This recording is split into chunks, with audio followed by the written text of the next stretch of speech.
Well, good morning, insiders.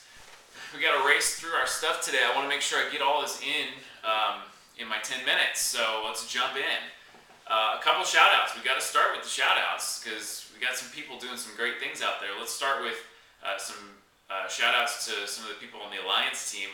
Connie Fernandez tore it up this week. And Connie, many of you have talked to Connie. Connie is one of our negotiators.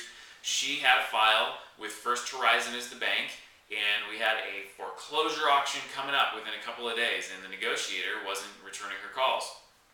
The issue with First Horizon, it can be good in some situations, bad in others, is that when you call in and enter the loan number, which you're required to enter into their system, it automatically routes you to the negotiator, which is fine if you're, at least you get to the negotiator, but it doesn't give you the option to talk to someone in a general customer service that can give you an update on what's going on, that can send messages to people internally, help you escalate a file. So in this situation, the negotiator was completely ignoring all of Connie's messages and phone calls. And we were in a situation where we had to get this postponement. We had an offer, we're trying to negotiate it, the house is about to go to foreclosure. So Connie, outside of the box, thinking completely laterally here, pulls one of our other files that has a First Horizon loan on it, calls it in, puts that loan number in, gets routed to a different negotiator. That negotiator actually answers her phone.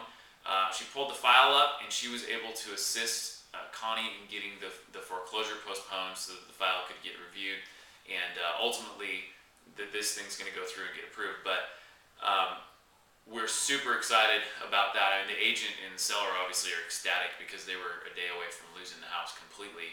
And so way to go, Connie. Way to not just not give up, but really think outside of the box to figure out a way to make that happen. Another shout out to Aaron this week. I think Aaron's going to get one almost weekly. This is totally killer. The bank came back on a particular short sale file and was requiring a $60,000 prom note. So they wanted this seller to sign on the dotted line for $60,000 that they were going to pay back over 10 or 15 years. Well, Aaron went into high-level negotiation mode, actually got on the phone with the private mortgage insurance, the company that was requiring the $60,000 prom note, and negotiated it to zero, a big fat zero. So he got a $60,000 prom note completely waived, and the PMI is on board and they are ready to get this sucker approved. So way to go, Aaron. That's a huge, huge success. And then finally, I have a shout out to Todd Sullivan. And I know we gave lots of shout outs to Todd, but that's because he has just so many dang files with us right now. And this one, Todd was runner-up for the longest short sale ever. He was at 21 months to get this thing through. I think we had 8 BPOs on it, went through multiple buyers, and it was just a crazy file, but we closed it last week, funded, everything's done. This is kind of an interesting and really kind of a special story for all of us that were working so hard on this. The seller in this situation was a widow whose husband unfortunately committed suicide, which is what caused her to be in a situation where she was losing her home and actually a second property to foreclosure because her husband was the sole provider for the family. She had she didn't really have much education, she didn't have a job, and so she was in this huge and extreme hardship, tons of responsibility falling down on her that she was having to deal with. And so this was a very long process for her, and a real weight that was on her. And I was talking with Todd as this thing was closing and we're all celebrating, and he shared with me this story as this kind of wrapped up and closed. And it really was neat for the seller because Todd took her back to the house and walked her through the house one last time as it was closing, and she took some pictures and kind of, they drove in the same way that she would always drive into the house. They drove out the way she would always leave. And it was an opportunity for her to really find some closure. It was the last of the 2 properties to sell. The other was a short sale as well, which we got approved, a year and a half ago. But it was the last one, and it was really a closure for her personally. And these are the kind of stories and situations that really make what we do very rewarding.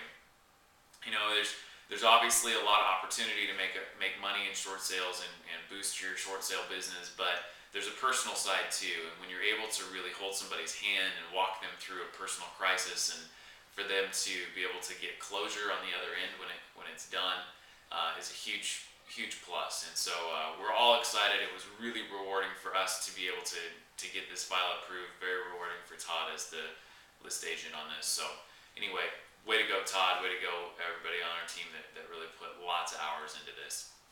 Okay, auction dates. Let's talk about them.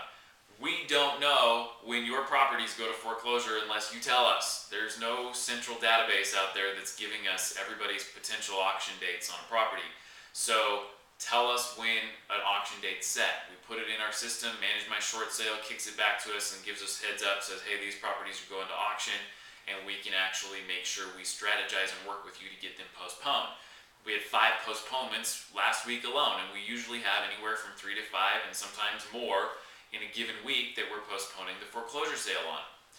But recently we had an agent call in and say, hey, did that property go to auction last week? We pulled it up in the system, we looked at it, and we showed no auction date at all. Nobody ever told us. We didn't even have the opportunity to attempt a postponement. So I'm putting the responsibility back on you, because your seller will be informed when there's an auction date. And obviously that agent knew that there was an auction date coming up, but she never told us, so we didn't have even the opportunity to request a postponement. So make sure you let us know. If you let us know, we will get it postponed. I mean, we very, very seldom lose a property to foreclosure, especially if there is an offer on the property. So give us the opportunity to get that postponement done. I also want to let you know that the Alliance Insider Network has some updates. AllianceInsiderNetwork.com, log in, go to the Forms tab. We have uploaded all of our Alliance forms, the authorizations, the closing instructions, the addendums, the submission form, all of it is there, and it is the most up to date. There have been several changes over the last even month. So my recommendation is that you just put that on your favorites, and when you have a file and you need to print out forms for Alliance, that you just log in real quick, go there, print them as the PDF from the website. That way you know you absolutely always have the most updated forms. The authorization form is a huge one. We have had staffing changes, and we need to have the most updated authorization form in order for our team to be able to talk to the bank. So make sure you're printing that one out for sure. Also, while you're on the Alliance Insider Network, make sure you go and check out the calculator and use the calculator. I had a conversation with an agent this week, and she wasn't sure if she could accept this offer that was coming in from a buyer. And ultimately, after our conversation had been going for several minutes, my advice was go plug it into the Alliance Insider calculator. You know, put it in there. What is the property worth? What is the offer at? What type of loan is it? And it's going to tell you if it's red, don't even worry, this offer is garbage, yellow, probability of approval, or green, which is get that thing in there so we can get this thing approved.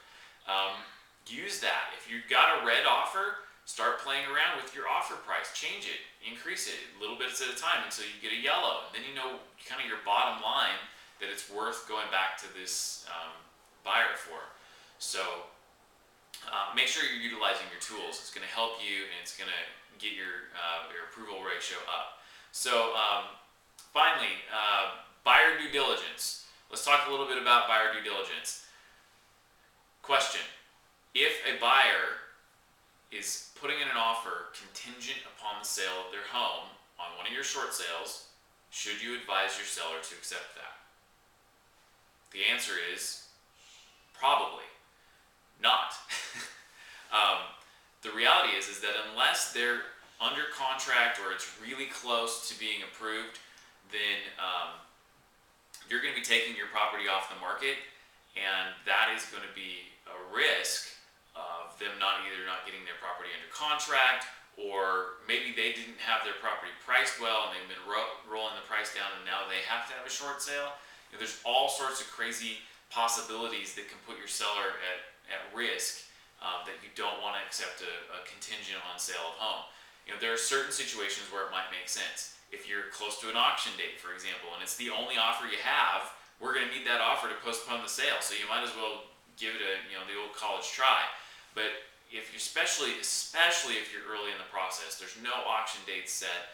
You know, it's one of the first offers that's coming in. And look at the strength of that offer and make sure you're not putting your seller in jeopardy by accepting it, pulling it off the market. Maybe there's a way you can put that in a backup position, or continue to market the property aggressively on your MLS, and a lot of that has to do with your MLS rules. So that's why I say probably not. There are certain situations where it may make sense. So, all right, so that's all I have this week. 1 week from today, we are going to be in Seattle at the Washington Realtors EdCon 2009 conference. We're going to have a booth. We're going to be giving away 3 sets of the Alliance Insider Network training. If you are in Seattle, or you know somebody in the Seattle area, or you're going to that conference, come check us out. We've got lots of freebies. It'd be great to see you in person. Plus, especially if you know somebody that has not got our training but needs it, have them get there and enter. We're going to be giving away 3 of them, and there's only like 600 people attending, so there's pretty decent odds of winning something plus the freebies. So, all right, you guys, we'll see you there. Shoot me your calls in email or your questions in email if you have any, and we will see you next week. Thanks a lot. Have a great one.